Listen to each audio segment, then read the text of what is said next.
Ottimo lavoro, Canfora. Ma viene un tempo in cui Mi state licenziando? lei sta partendo col piede sbagliato. No. Io non sto partendo col piede sbagliato, io sto partendo con una capata. Alessandro Dosiani torna al cinema e coniuga un termine, il fantasy comedy. Perché?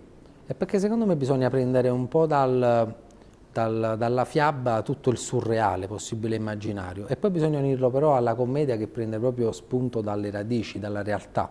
Unendo questi due elementi viene fuori questo fantasy comedy che è veramente una fiaba no, che sembra diciamo da cartone animato nel film, che però ha questo elemento sognante che mi sembra un qualcosa di in più in quest'epoca. Tu hai sempre voglia di raccontare Napoli in chiave positiva, il sud, i piccoli borghi, un po' anche in antitesi con un cliché invece che viene proposto troppo spesso di questa città. Sì, io faccio parte di quei napoletani che sono veramente il 99%, che quando stanno a casa e vedono qualcosa che si parla male in Napoli proprio gli fa male.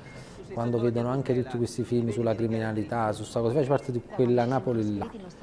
Napoli è di mille colori, nel senso che c'è ognuno che vede la Napoli a modo suo, però devo dirti che a me quando non si racconta Napoli per quella che è mi fa male, oppure raccontare i problemi che ci stanno, però almeno bilanciarli con quella che poi è una realtà che esiste, di fantasia, di inventiva, di genialità che ci appartiene.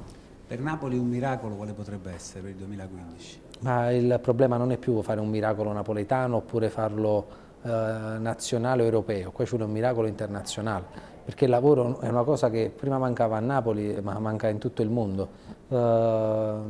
L'economia non è che non girava a Napoli, non gira in tutto il mondo. Napoli è stato lo specchio di alcuni problemi che pensavano che fossero del sud e poi invece hanno avuto un richiamo internazionale. Quindi l'attenzione deve essere sempre su quello che è il mondo napoletano, anche perché a differenza degli altri noi abbiamo l'arte di arrangiarci e quindi questa cosa è importante perché in un momento soprattutto di crisi chi si sa arrangiare significa che può andare avanti. Molte fabbriche del nord non ci sono riuscite perché non avevano questo elemento, quindi adesso secondo me l'arte di arrangiarsi è diventata una virtù. Questo è un film divertente, è un film nel quale si ride. Il tuo ruolo ingrato è più difficile far ridere oggi secondo te? A parte più che difficile, diciamo, far ridere sembra la cosa più complicata del mondo, a parte oggi, domani, ieri, è sempre stata una cosa complicata.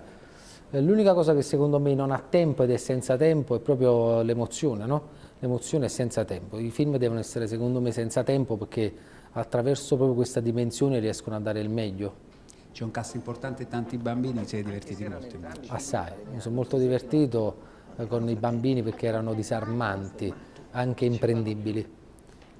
Però veramente eccezionale, Fabio De Luigi mi sono divertito tanto e poi ho ritrovato un'attrice, Anna Caterina Morario, che è la protagonista del film, che è una vera e propria Biancaneve moderna. Ho chiesto a loro due chi è più bello tra te e Fabio, ma te siete simpatici tutti e due. Sì, beh, voglio dire, mi sembra pure giusto perché non è che tu hai chiesto tra Brad Pitt e Johnny Depp, hai chiesto tra Alessandro Siani e Fabio De Luigi, cioè già tu sei partito che ci volevi sfottere e loro hanno confermato. Buonanotte.